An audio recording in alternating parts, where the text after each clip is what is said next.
Hello high everyone, ଆପଣମାନେ କେମିତି ଅଛନ୍ତି? ମୁଁ ଆପଣଙ୍କ ପ୍ରିୟ ଲୋକନାଥ। ମୁଁ ଗୋଟେ ଏମିତି ଜାଗାକୁ ଯାଇଥିଲି। ସେ ଜାଗା ବହୁତ ସୁନ୍ଦର ଜାଗା। ଆମ କେଉଁଝର ଡିଷ୍ଟ୍ରିକ୍ଟରେ ଅବସ୍ଥିତ ନରଣପୁର। କେଉଁଝର ଟୋକା ହେଇକିରି ମୁଁ ଫାର୍ଷ୍ଟ ଟାଇମ୍ ଯାଇଛି ନରଣପୁର। ବହୁତ ଦିନ ପରେ ମୁଁ ଜାଣିନଥିଲି ଏମିତି ଦୃଶ୍ୟ ନରଣପୁର ରେଲୱେ ଷ୍ଟେସନରେ ଲାଗିକି ଏମିତି ଦୃଶ୍ୟ ଗୋଟେ ଟେମ୍ପଲ୍ ଥିବ ବୋଲିକିରି ମୁଁ ଜାଣିନଥିଲି। ଫାର୍ଷ୍ଟ ଟାଇମ୍ ଜାଣିଲି। ସେ ଜାଗାକୁ ଆମେ 2 ଜଣ ମିଶିକି ଯାଇଥିଲୁ। ସେ ଜାଗା ଏମିତି ସୁନ୍ଦର ହେଇଥିଲା, ମନ ଦେଖିକି ପୁରା ଆଖି ଦେଖିକି ପୁରା ସୁପର ହିଟ୍ ସେ ଜାଗା। ଆପଣମାନେ ଆସନ୍ତୁ ନରଣପୁର କେଉଁଝର ଡିଷ୍ଟ୍ରିକ୍ଟ ବୁଲିକି ଯାଆନ୍ତୁ। ରେଲୱେ ଷ୍ଟେସନ ଲାଗିକି এই ଜାଗାରେ ଟେମ୍ପଲଟି ଅଛି।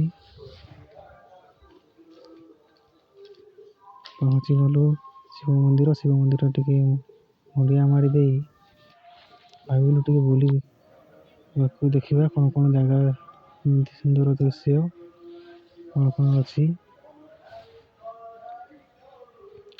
ଆପଣମାନେ ବି ଆସନ୍ତୁ କେଉଁଝର ଡିଷ୍ଟ୍ରିକ୍ଟ ନରଣପୁର ଏ ରେଲୱେ ଷ୍ଟେସନ ପାଖକୁ। ସବୁ ଦେବାଦେବୀ এই ଜାଗାରେ ଉପସ୍ଥିତ ଅଛନ୍ତି।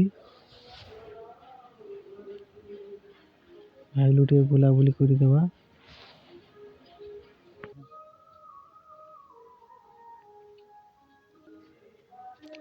ବୁଲାବୁଲି କରିଦେବୁ। ନଜର ପଡ଼ିଲା ହନୁମାନ ଚାଳିଶା ମନ୍ତ୍ର ଗୋଟେ ଲେଖା ହେଇଥିଲା।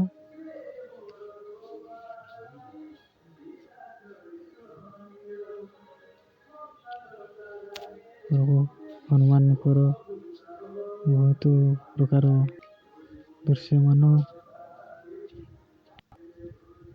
ହେଇଛନ୍ତି, ଅବସ୍ଥାପନ କରିଛନ୍ତି। ମାତା ରାଣୀଙ୍କୁ ମଧ୍ୟ ଦର୍ଶନ କଲୁ। ଏଠି ବହୁତ ଦେବାଦେବୀ এই ଜାଗାରେ ଉପସ୍ଥିତ ଅଛନ୍ତି। ହନୁମାନ ଚାଳିଶା ଲେଖା ହେଇଛି ମନ୍ତ୍ର।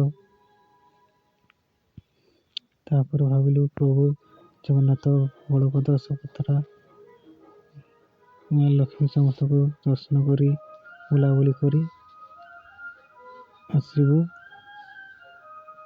এই ଜାଗାରେ ବହୁତ ଜିନିଷ ଦେବାଦେବୀ ସମସ୍ତଙ୍କର ଉପସ୍ଥାପନ ହେଇଛି। ଆପଣମାନେ এই ଜାଗାକୁ ଥରେ ଆସିଲେ ଆଉ ଘରକୁ ଯିବାକୁ ମନ କରିବନି। ନରଣପୁର ଜାଗାକୁ ଆସନ୍ତୁ, ବୁଲାବୁଲି କରନ୍ତୁ ଆଉ ଦେଖନ୍ତୁ ଆପଣଙ୍କୁ କେମିତି ଲାଗୁଛି ଏଇ ଜାଗା। ତାପରେ ଦର୍ଶନ କରିସାରି ଆମେ ଭାବିଲୁ ଘରକୁ ପଳେଇ ଯିବୁ। ସେଥିପାଇଁ ଘରକୁ ଯିବାକୁ ମନ ନ ହଉଥିଲା ହେଲେ ବାଧ୍ୟ ହୋଇକିରି ଘରକୁ ଆସିଲୁ। କ'ଣ କରିବୁ, ଏଠି ରହିହେବନି। 6ଟା ହଉ ଏ ଜାଗା ବନ୍ଦ କରାହେବ। ସେଥିପାଇଁ ଆମେ 3 ସାଙ୍ଗ ଘରକୁ ପଳେଇ ଆସିଲୁ।